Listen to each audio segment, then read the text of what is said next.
The hospice nurse tells me I have visitors, but I don't want to see anyone. Tell them I'm sleeping, I rasp, my voice barely working anymore. The lung cancer has spread everywhere now. The doctors give me days, maybe a week. I'm 73 years old and I'm ready. More than ready.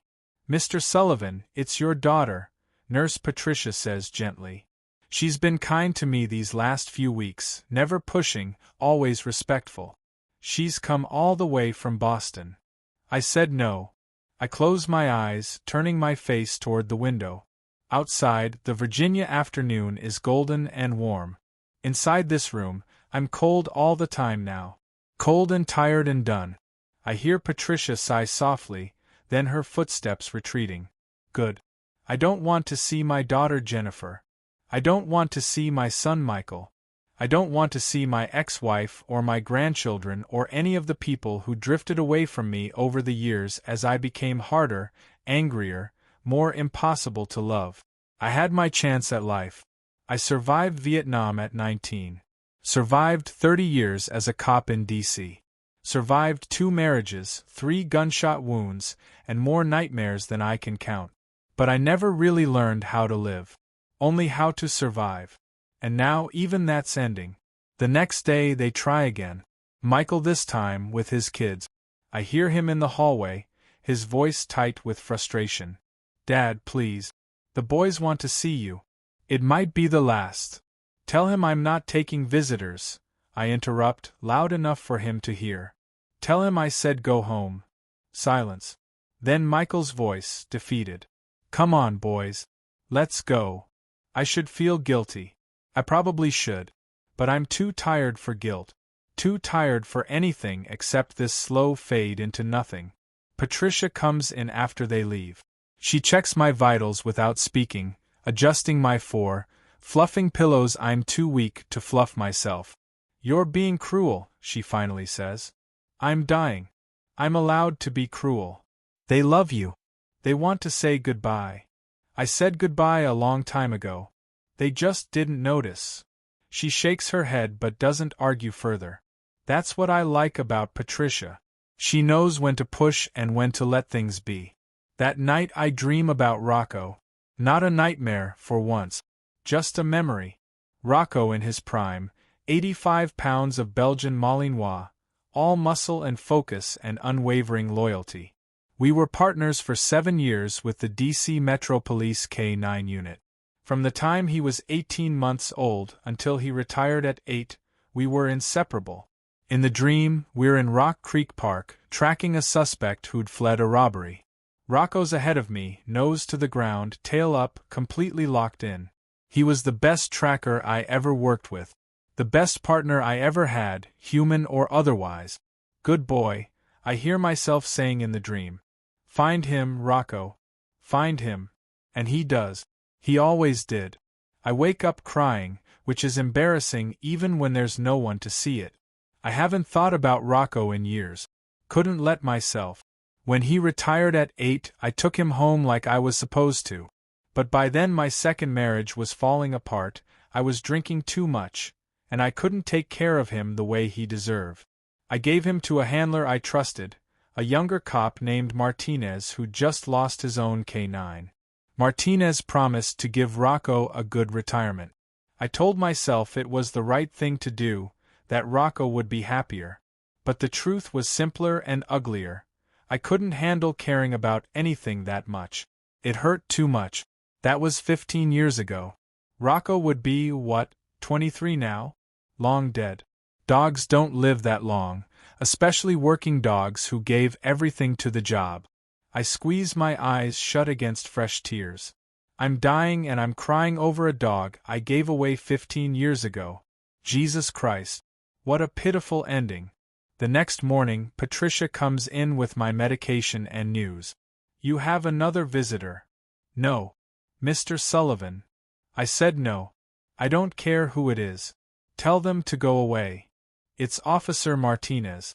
He says he worked with you on the force. Martinez. The last person I want to see. The walking reminder of one more thing I failed at, one more relationship I destroyed. Tell him no. Patricia's mouth sets in a firm line. He drove 4 hours to get here.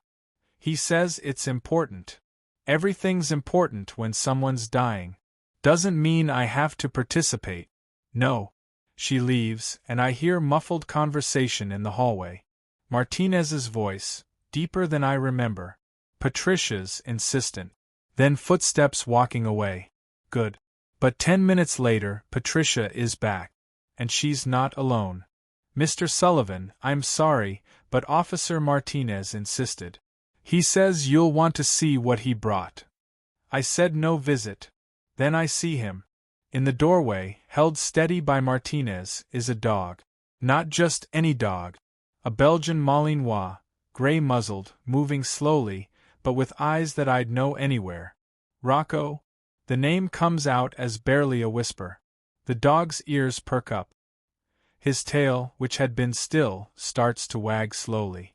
And even though he's old and clearly arthritic, even though Martinez is supporting most of his weight, Rocco pulls forward toward my bed. That can't be. It's him, Sarge, Martinez says, using the old nickname. It's Rocco. He's 23 years old. Hasn't been doing too well lately, but when I told him we were coming to see you, I swear to God he perked right up. Martinez helps Rocco closer to my bed. The dog is sniffing the air, his tail wagging faster now. And around his neck, catching the light, is something that makes my breath stop entirely. My Medal of Valor. The one I earned 30 years ago, the night Rocco and I tracked an armed suspect through a residential neighborhood. The night Rocco took a bullet meant for me. The night I carried him 2 miles to an emergency vet while he bled all over my uniform. Why is he wearing my medal? I ask, my voice breaking. Because he earned it more than you did, Martinez says bluntly. You know he did. That dog saved your life, and you gave him away like he was a piece of equipment. The words should sting, but they don't. They're true. Martinez, I wasn't capable of. I know, Martinez interrupts, his voice softer now. I know you were in a bad place. I'm not here to judge you, Sarge. I'm here because Rocco's dying. The vet says it's kidney failure. He's got maybe a week. And I thought. He swallows hard. I thought you two should say goodbye properly this time. Can he come up? I'm already trying to make room on the narrow hospice bed. That's why I brought him. Martinez lifts Rocco carefully. The dog must weigh 70 pounds now, lighter than his prime, and settles him on the bed next to me. Rocco immediately presses his graying muzzle against my chest, sniffing, recognizing, remembering. His tail is wagging nonstop now, and he's making a sound somewhere between a whine and a groan. Happy. He's happy. Hey, boy, I whisper, running my shaking hands over his head, his ears, his scarred shoulder where the bullet entered all those years ago. Hey, Rocco. I'm sorry. I'm so sorry I gave you away. You deserved better. You deserved so much better. Rocco licks my hand, then my face. His breath is old dog breath, but I don't care. He's here. He's real. And he remembers me. I'll give you two some privacy, Martinez says quietly. I'll be in the waiting room. Take your time. Martinez. I stop him before he can leave. Thank you. For taking care of him. For giving him the life I couldn't. He was a good dog. The best. It was my honor. Martinez's voice is thick. He still talks about you, you know. In his sleep. Makes these sounds like he's tracking, and I swear he's dreaming about you. Then Martinez is gone, and it's just me and Rocco. Two old soldiers, both dying, both somehow finding our way back to each other at the end. I bury my face in Rocco's fur and cry. Really cry, for the first time in decade. All the grief I've held back, all the regret, all the love I was too afraid to show, it all comes pouring out.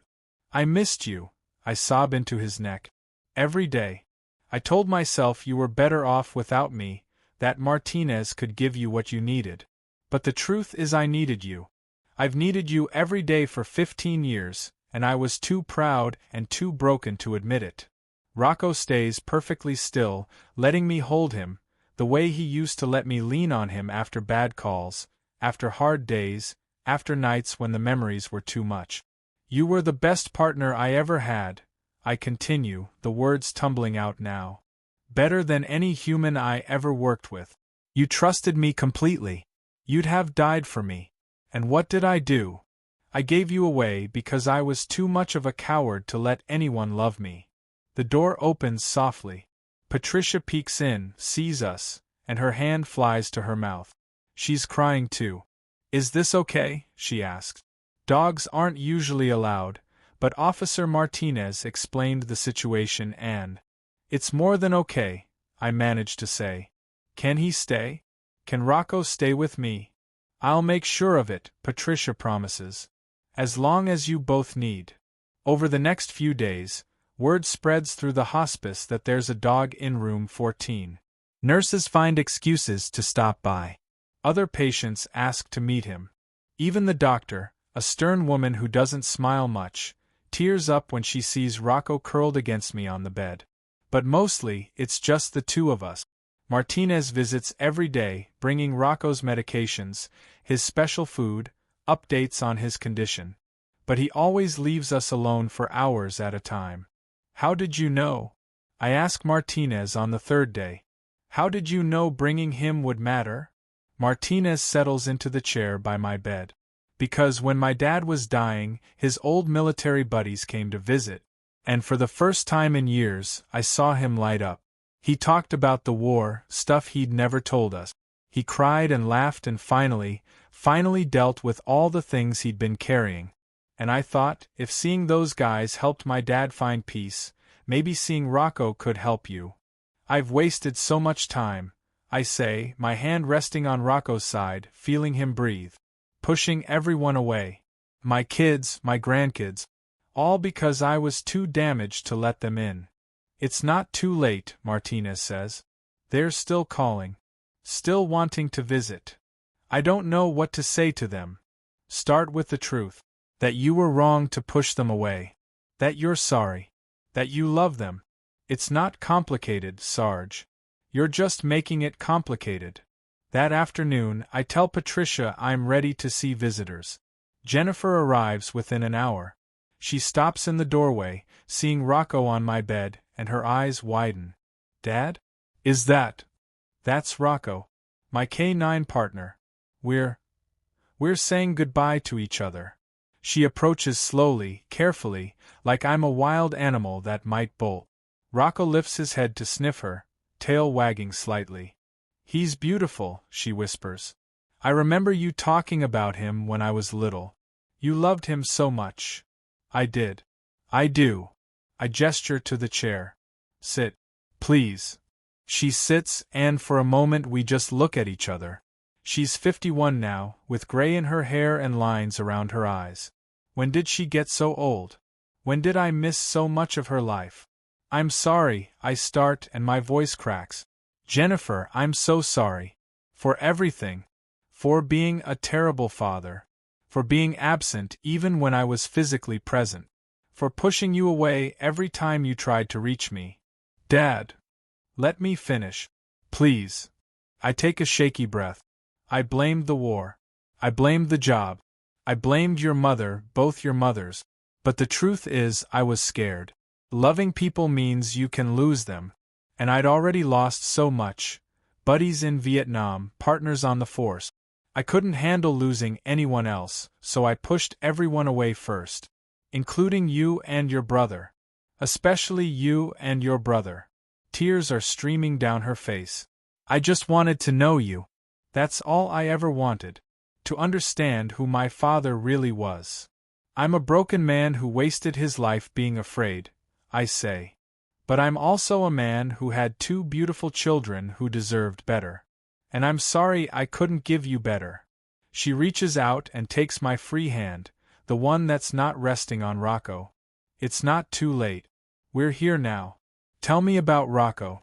Tell me about the job. Tell me about Vietnam. Tell me all the stories you never told us. So I do.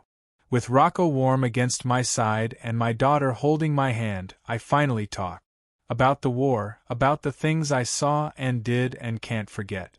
About the job, about Rocco, about the night he took a bullet for me. About the nightmares, the drinking, the slow dissolution of everything good in my life because I couldn't face my own pain. Michael arrives later with his boys. Then Jennifer's daughters.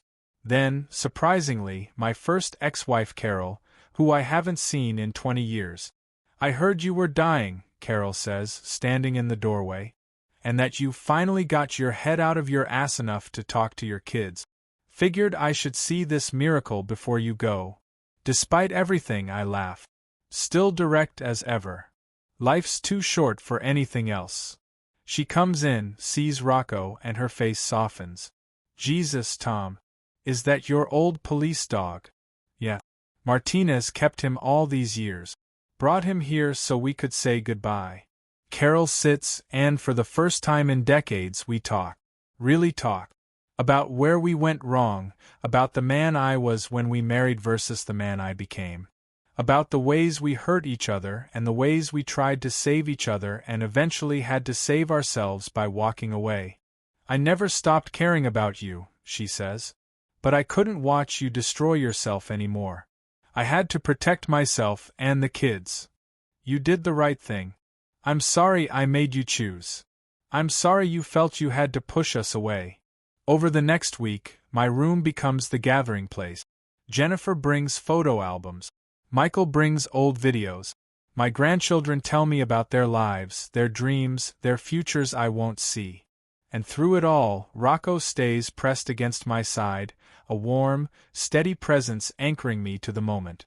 Martinez visits daily, checking on both of us. Rocco's kidneys are failing faster, he tells me on day 5. The vet says it's time. I can take him in tomorrow, let him go peacefully. No. I shake my head. Not yet. Can we wait? Just a little longer? Martinez looks at Rocco, then at me. He's in pain, Sarge. I'm giving him medication, but it's not enough anymore. I know. I know he's suffering. But I'm being selfish. I need him here. Just a few more days. Please. I'll talk to the vet, see what she says. But Tom, if he's suffering, I'll let him go. I promise. Just not yet. That night, Patricia checks on us around midnight. Rocco and I are both awake, both hurting, both breathing laboriously. How are you two holding up? She asks softly. We're dying, I say. But we're doing it together. That's something. How are you two holding up? She asks softly. We're dying, I say. But we're doing it together. That's something. She adjusts my oxygen, gives Rocco fresh water, and sits for a moment. In all my years doing this, I've never seen anything like this. You two, you needed each other. To let go, you needed to be together. He's been carrying my burden, I say, looking at the medal of valor still around Rocco's neck. That medal. It should have always been his. He's the one who did something valorous. He took a bullet for someone else without hesitation. No thought for himself. That's what a hero looks like. And you carried his back to the vet that night, Patricia says. Martinez told me. 2 miles with a bleeding dog in your arms, refusing to let him die. That's valorous too. That was love. Not valor. Just love. Sometimes, Patricia says gently, they're the same thing. On day 8, I wake up and know it's time. My breathing is worse. My pain is breaking through the medication. And Rocco, curled against me, is barely moving. Martinez, I whisper when he arrives. It's time. For both of us. The vet can come here, Martinez says, his voice thick. She said if you wanted, she could do it in this room. So Rocco doesn't have to be moved. That's good. That's good. I stroke Rocco's head. He opens his eyes to look at me, and I see trust there. Phil.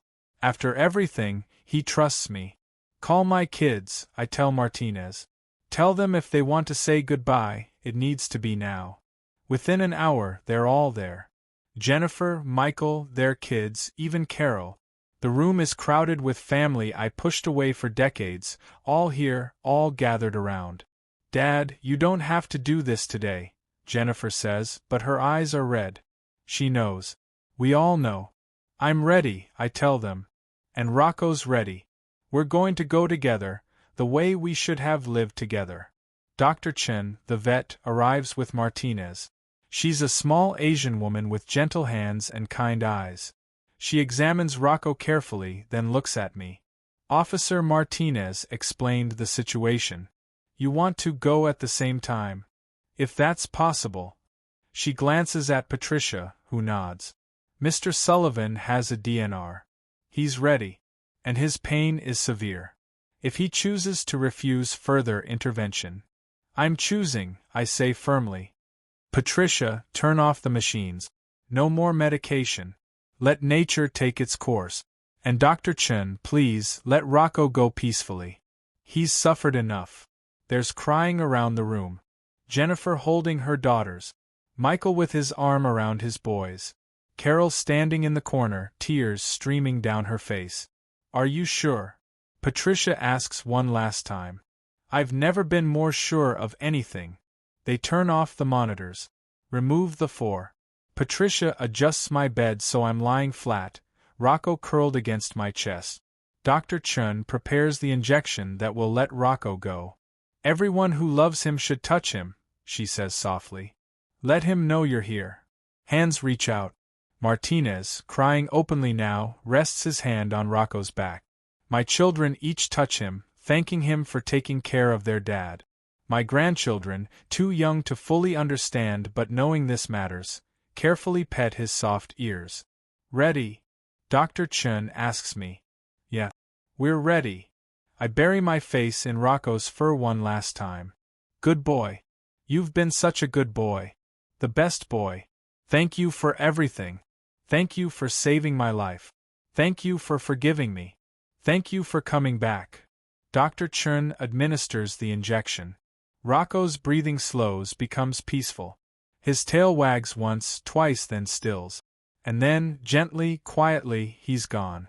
The grief hits me like a physical blow. But also relief. He's not hurting anymore. He's at peace. I love you, I whisper to him. I'll see you soon. My own breathing is labored now without the oxygen support. My children gather close, touching me, telling me they love me, that it's okay to let go. I'm sorry, I tell them again. For wasting so much time. For not being the father you deserved. We love you anyway, Jennifer says, her voice breaking. We always have. Tell me about him, Michael says. Tell us about Rocco. Tell us the stories. So with my last breaths, I tell them. About Rocco's first day on the job, how excited he was. About the time he found a missing child in the woods. About the night he saved my life. About the bond between a handler and his K9, something beyond words, beyond explanation. Love in its purest form. My vision is blurring. The room is getting dimmer. But I keep talking, kept telling the stories because my children are listening. Finally listening. Finally knowing their father. He was the best of me, I managed to say. Everything good I ever did was because of him. And you were the best of him, Martinez says. He never forgot you, Sarge. Never stopped loving you. Even when you gave him away, even all those years apart, you were his handler. His person. Always. I can feel myself slipping away. It doesn't hurt anymore. I'm just tired.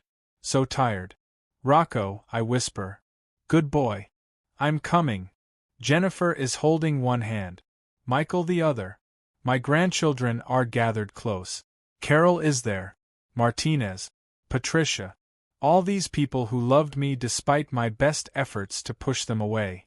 Dad, wait, Jennifer says. The medal. Should we? Leave it, I say. On Rocco. He earned it. He's wearing it home. The last thing I see is Rocco's face, peaceful in death, the medal of valor gleaming on his chest. The last thing I feel is my daughter's hand in mine, my son's voice saying, I love you, Dad. The last thing I think is, I'm not alone. After all these years of pushing everyone away, of dying alone in this room, I'm not alone. And then, darkness, peace. And somewhere in that peace, I swear I hear the jingle of dog tags and the sound of a tail wagging. Good boy, Rocco. Good boy. 6 months later. Martinez stands in front of the memorial at the DC Police K-9 training facility. It's a bronze statue of a handler and his dog, and at the base is a plaque with names. Today, they're adding 2 more. Officer Thomas Tom Sullivan K-9 Rocco. Partners in service, partners in peace, the best of us is found in those we serve alongside. Jennifer and Michael are there with their families. Carol is there. Half the department turned out, including officers who never met Tom but heard the story of the dying veteran who refused all visitors until his old K-9 walked in wearing his medal. The Medal of Valor is encased in glass next to the plaque. They tried to give it back to the family, but Jennifer insisted it stay with Rocco's memory.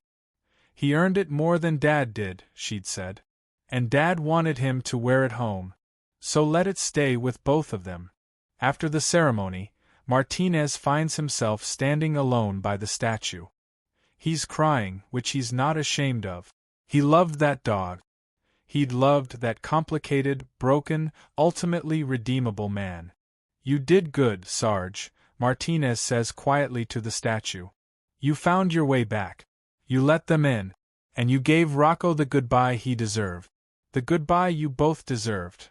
He places a hand on the bronze dog's head, feeling the cool metal warm under his palm. Rest easy, both of you. Your watch is over. As he turns to leave, Martinez swears he sees something from the corner of his eye, a flash of movement, a shadow that might be a man and a dog walking together into the sunset.